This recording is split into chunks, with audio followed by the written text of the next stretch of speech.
बहुत समय पहले एक गांव के पास संदीपनी का आश्रम था, जहां अनेक विद्यार्थी वेद, शास्त्र और जीवन के आदर्श सीखते थे। उन्हीं विद्यार्थियों में दो मित्र थे, वसुदेव पुत्र कृष्ण और एक निर्धन ब्राह्मण बालक सुदामा। सुबह का समय, सूर्य की किरणें पेड़ों की पत्तियों से छन रही थीं। सभी विद्यार्थी यज्ञशाला में बैठे थे।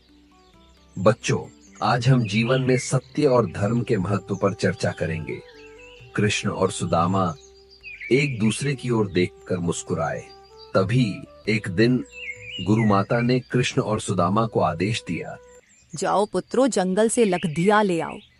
कृष्ण, ये काम थोड़ा कठिन है, लेकिन हम मिलकर इस काम को कर लेंगे। सखा, जब मित्र साथ हो तो कोई काम कठिन नहीं होता। दोनों हंसी मजाक करते हुए लकड़ियां बटोरते हैं। अचानक काले बादल घिर आते हैं और तेज बारिश होने लगती है। ठंड बढ़ रही है, लेकिन लकड़ियां तो ले जानी ही होंगी। हाँ, गुरु माता का आदेश हमारा कर्तव्य है।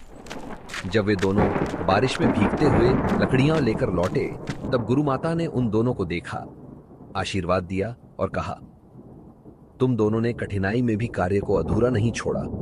यही तुम्हारे जीवन की सफलता का राज है। कुछ दिन बाद वे दोनों शिक्षा पूरी कर घर लौट गए। बाद में कृष्ण मथुरा के राजा बने और सुदामा अपने गांव लौटकर निर्धन ब्राह्मण का जीवन जीने लगे। वे संतोषी थे, लेकिन गरीबी इतनी थी कि भोजन के लिए भी कठिनाई होती थी।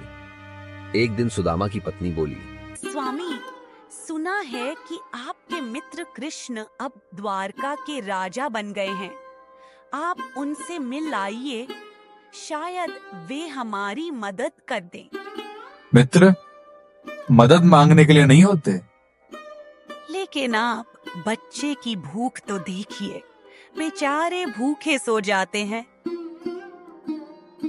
उसने चावलों की एक पोटली बनाई जो कृष्ण को भेंट देने के लिए थी, और तब सुदामा वह पोटली लेकर घर से नंगे पांव निकल पड़े।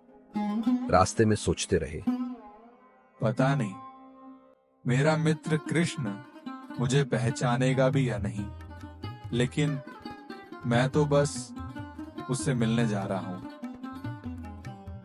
महल के गेट पर पहरेदारों ने पूछा, आप कौन हो और किससे मिलने आए हो? मैं कृष्ण का मित्र और गुरुकुल का साथी हूं। जैसे ही कृष्ण को खबर मिली, कृष्ण स्वयं अपने मित्र को लेने द्वार पर गए। उन्हें अपने महल में ले जाकर बैठाया। सखा, तुम आए, यह मेरा सौभाग्य है। कृष्ण ने स्वयं सुदामा के पैर धोए, उन्हें आसन पर बिठाया। सखा, इस पोटली में क्या है? बस थोड़े से चावल पत्नी ने प्रेम से भेजे हैं। ये चावल मेरे लिए अमूल्य है। सखा, आखिर ये मेरी भाभी ने प्रेम से भेजे हैं। कृष्ण को सुदामा ने अपनी गरीबी के बारे में कुछ नहीं बताया, पर कृष्ण सब समझ गए। मन ही मन सहायता करने का वादा किया और अगले दिन सुदामा को बिना कुछ दिए प्रेम से विदा कर दिया। गांव पहुंचने पर सुदामा ने देखा उसका झोपड़ा महल में बदल गया है। ये सब कैसे हुआ? ये मेरे सखा कृष्ण की कृपा है। इससे हमें शिक्षा मिलती है, मित्रता में स्वार्थ नहीं होना चाहिए।